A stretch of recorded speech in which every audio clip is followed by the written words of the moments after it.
Alors, bonjour tout le monde, bienvenue dans l'atelier de la magie des étampes, ici Marika Lemay. Aujourd'hui, c'est Mariabilité 101. Alors, j'ai ici ma collection de Mariabilité, elle n'est pas complète encore. Dans le fond, ça va se faire parce que j'ai commandé que ça en me disant, je suis pas sûre que je vais aimer ça. Quelle erreur, je suis complètement sous le charme. Alors, je vous les présente avec leurs caractéristiques. Premièrement, le corps des crayons est rectangulaire, ce qui fait que ça ne bougera pas sur votre table de travail. C'est vraiment... Ça ne peut pas tout rouler par terre comme des crayons dont la base est circulaire. Donc, c'est un avantage certain. Chaque marqueur a 2 pointes. Donc, on a une pointe pinceau, ici, et une pointe un petit peu plus fine. Et ils sont vraiment... Ils sont vraiment très, les capuchons sont très solides. Alors, vous voyez la pointe un petit peu plus fine ici.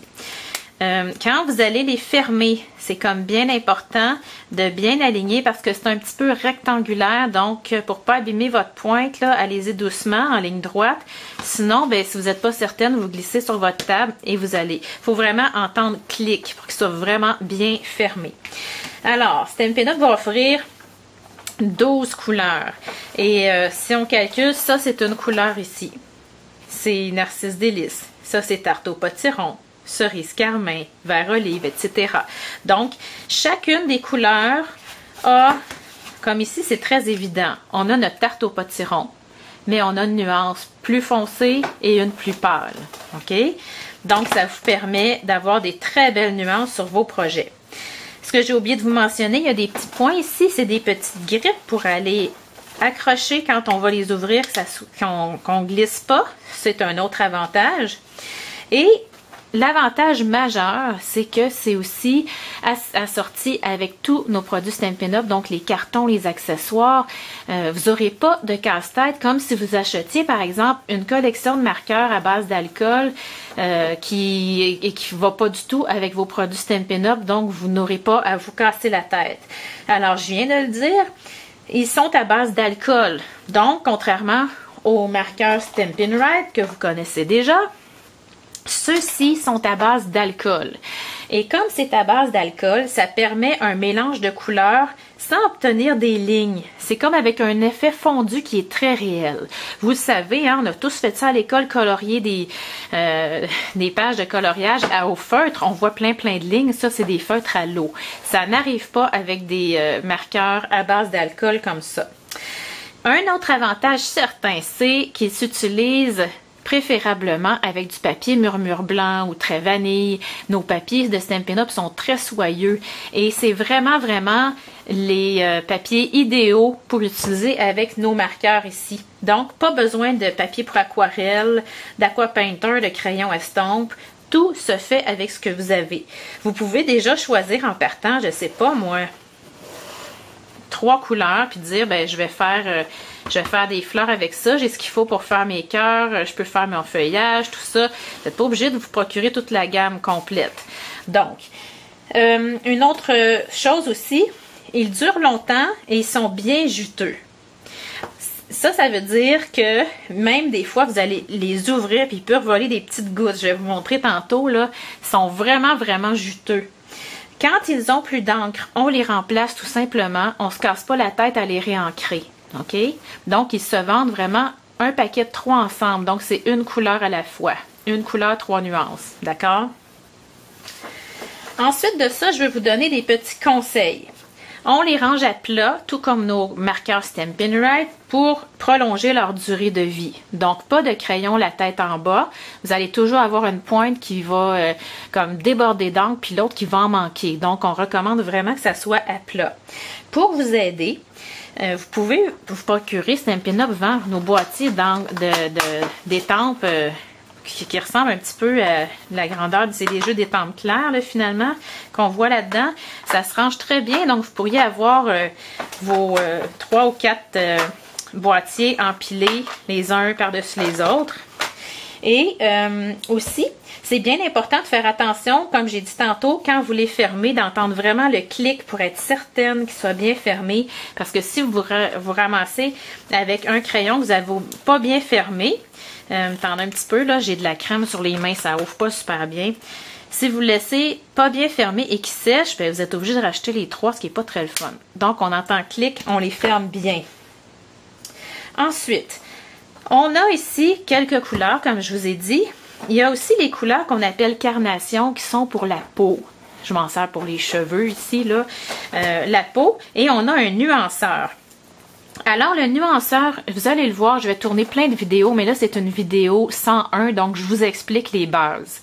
Le nuanceur permet d'aller estomper quand on dépasse un petit peu notre forme. Ça n'enlève pas complètement, c'est pas une efface. OK? On atténue. Ça peut nous servir aussi à aller faire des ondes de lumière sur nos projets. Je vais tout vous montrer ça. Ensuite, pour aller, si vous avez des étampes contours et que vous voulez aller étamper, enfoncer, ça prend l'encre Memento. Vous allez voir, le boîtier est pareil à celui du Stazon noir. Donc, ici, c'est noir Tuxedo.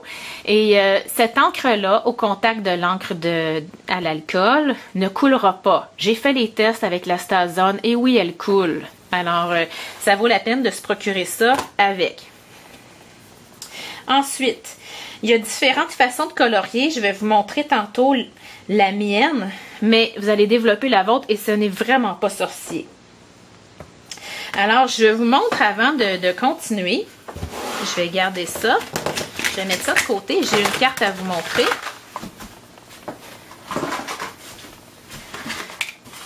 Alors, je vous montre ici un document. Ça m'a pris à peu près 2 heures faire ce document-là. Donc, vous pouvez cliquer en bas de cette vidéo pour avoir le lien pour le télécharger. Alors, vous avez les caractéristiques des mariabilités. Vous avez mes trucs.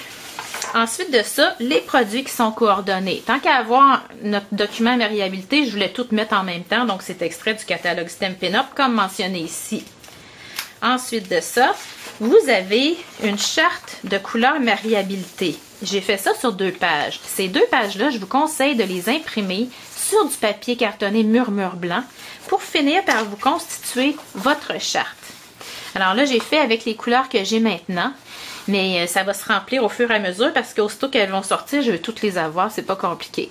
Là, portez bien attention, faites pas comme moi, là, j'ai inversé deux colonnes, là, j'étais comme trop partie, mais on voit vraiment le foncé qui passe au moyen, qui passe au clair, et tout ça, c'est très fondu. On voit pas plein de lignes, voyez-vous? Et je suis pas une experte, là. Ça fait à peu près 4 ou 5 cartes que je fais seulement avec mes mariabilités. Je sais qu'en plus, avec le temps, je vais être encore meilleure. Ici, ce sont les tons carnation. Donc, pour la peau, etc. OK? Ça peut servir aussi à d'autres choses que de la peau. Mais ça, on imprime ça sur un carton murmure blanc, on le remplit et on l'affiche si possible dans notre atelier. Ça va nous inspirer juste en voyant les palettes de couleurs et aussi les nuances qu'on peut apporter. Un petit truc, avec les marqueurs à base d'alcool, on sature notre zone à colorier. Donc, comment faire pour savoir si si ça se mélange bien, c'est parce que il y en a qui ont absorbé dans les fibres du carton. Voyez-vous, quand c'est bien mélangé puis qu'on le voit en arrière, c'est que c'est bien mélangé sur le devant aussi. OK? Alors, c'est un autre petit truc. C'était les caractéristiques principales. Je veux vous montrer un projet sur lequel je vais travailler. J'utilise Blended Bloom. C'est, écoutez, l'étampe idéale pour essayer les mariabilités. Alors, elle est d'une bonne grosseur, puis on peut faire tellement de choses avec ça, pas seulement avec les mariabilités, mais avec tous vos autres produits, OK? Alors, aussi, une pensée pour ta fête, j'ai utilisé le Bonne Fête ici, et on y va avec la gamme de cerises carmin. Je voulais vous montrer que c'est facile d'aller colorier également sur du carton craft. On voit tout le temps sur du blanc, sur du vanille, mais je l'ai testé, c'est la preuve, ça fonctionne très bien. Alors, j'ai commencé par ancrer en Versamark. J'ai saupoudré de poudre à gaufrer blanche. J'ai enlevé le surplus et j'ai chauffé pour faire fondre la poudre et ça me donne un beau motif de base pour ma carte. Voyez-vous, ça va faire un beau rappel. Juste comme ça, là, vous me connaissez, hein, moi j'aime beaucoup le brune dune et le blanc ensemble. Moi, ça ferait une carte. Je mettrais un petit ruban, ça serait tout. Mais là, je vais vous montrer comment on va aller colorier avec les mariabilités. Alors, il y a plusieurs façons de faire. Stampin' Up recommande de commencer avec la couleur foncée et de s'en aller vers la pâle, ce qui est pas mal à l'inverse de ce que moi je suis habituée de faire. Alors, moi, je vais vous montrer différents échantillons. Là, ça sera peut-être pas la plus belle fleur parce que je veux vraiment que ça soit, c'est plus didactique qu'autre chose. Moi, j'irai avec la couleur pâle, OK? Et je vais prendre ma plus petite pointe. Faites attention quand vous ouvrez ça pour ne pas assommer votre voisin parce qu'ils sont vraiment difficiles. On part d'un coup. Mais c'est le fun qu'ils soient difficiles parce que ça empêche qu'on les fasse sécher. Donc, ce que je ferais, et là, c'est pas la meilleure chose pour vous à faire si c'est la première fois que vous utilisez vos marqueurs, parce que si j'embarque par-dessus mon gaufrage blanc, ça me fait des marques, OK? Mais je voulais absolument le faire quand même. Donc, prenez un gaufrage noir si vous n'êtes pas trop certaine. Ce que je vais faire un pétale à la fois. Et ils sont tellement juteux, là, ça rentre dans l'encre. Et moi, je couvre personnellement au complet. OK? Ensuite de ça, j'y vais avec ma couleur moyenne. Ah, attendez un peu. Bon. OK. Et là, je peux y aller aussi par petits coups. Je pourrais y aller également en faisant des cercles. OK, moi, je les laisse souvent ouverts à côté de moi, là, quand ils sont, quand j'ai commencé à m'en servir. Bon, mon plus foncé va être vers le cœur, parce que souvent, c'est ça, hein. Alors, je laisse comme ça, et je retourne à ma couleur pâle. Et là, je vais aller effectuer des petits cercles pour marier les couleurs ensemble.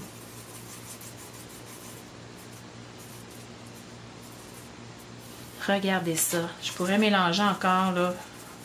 Quand on mélange, on le sent que ça se mélange très bien ensemble.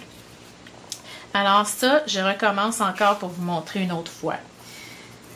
Vous n'êtes pas obligé de colorier au complet avec le pâle pour commencer. Là, ça, c'est moi qui j'aime bien faire ça. C'est difficile de ne pas embarquer par-dessus le gaufrage, là. Bon, la couleur moyenne. Et ici, j'en rajoute à pleine force parce que c'est comme si la feuille est repliée, donc elle est un petit peu dans l'ombre. Et ma couleur plus foncée. Et je peux revenir avec ma teinte la plus pâle.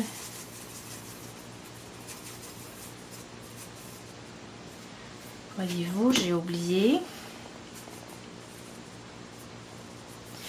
OK, donc c'est une façon de faire ici.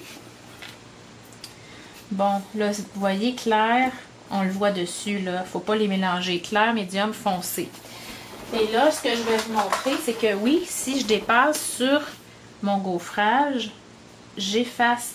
Ça va bien. On peut dire vraiment que ça efface sur le gaufrage là, avec le nuanceur. Si je dis je veux apporter un petit peu de lumière ici, je laisse sécher.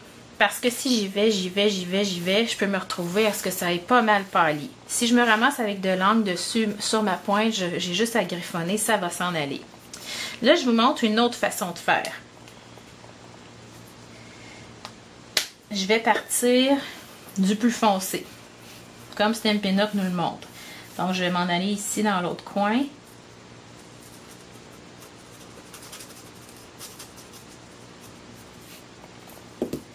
Moyen. Et là, j'embarque par-dessus ma zone de tantôt et je fais des cercles. Et quand on a assez d'encre, ça se mélange tout seul. Ensuite de ça, je passe avec ma couleur plus claire dans mes deux zones et je mélange. Là, j'ai pas laissé beaucoup de lumière dedans à mon goût, là.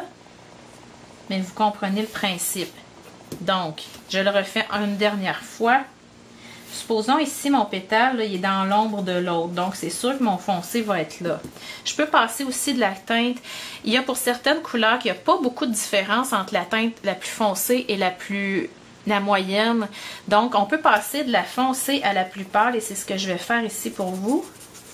Donc, je viens mélanger. C'est sûr que ça fait une démarcation un petit peu plus grosse, mais il n'y a pas beaucoup de différence pour la couleur cerise carmin. Donc, je viens les fermer. Moi, j'aime bien me mettre à plat. Et c'est vraiment vérifier que ça soit bien fermé.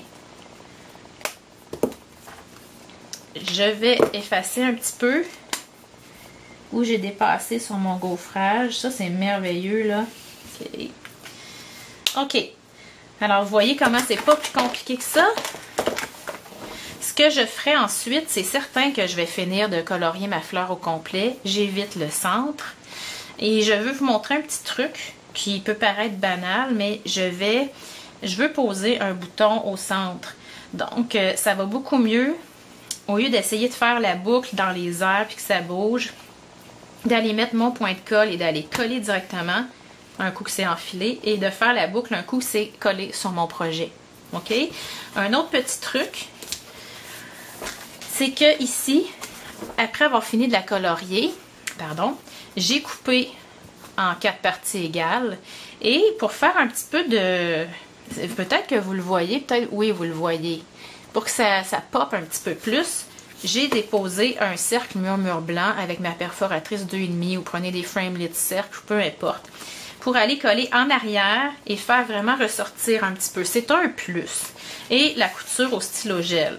Moi, je compléterai ça avec du Smoosh Spritz. C'est tellement tout le temps plus beau. Et ça sèche en quelques minutes. Alors, c'était ma vidéo Mariabilité 101. J'espère que ça vous a plu. Il va en avoir beaucoup de ma part dans les prochaines semaines. Et je veux terminer en disant que là, présentement, au moment où vous voyez cette vidéo-là, on est le 5 juin. Et les mariabilités ne seront pas disponibles avant 2-3 semaines, peut-être 4. Donc, fin juin, début juillet à peu près, on y apporte les dernières touches pour qu'il soit absolument parfait. Alors, si vous avez des questions, ça va me faire plaisir. Allez sur mon site, télécharger le document Mariabilité pour faire votre charte quand vous aurez vos produits. Alors, bonne journée!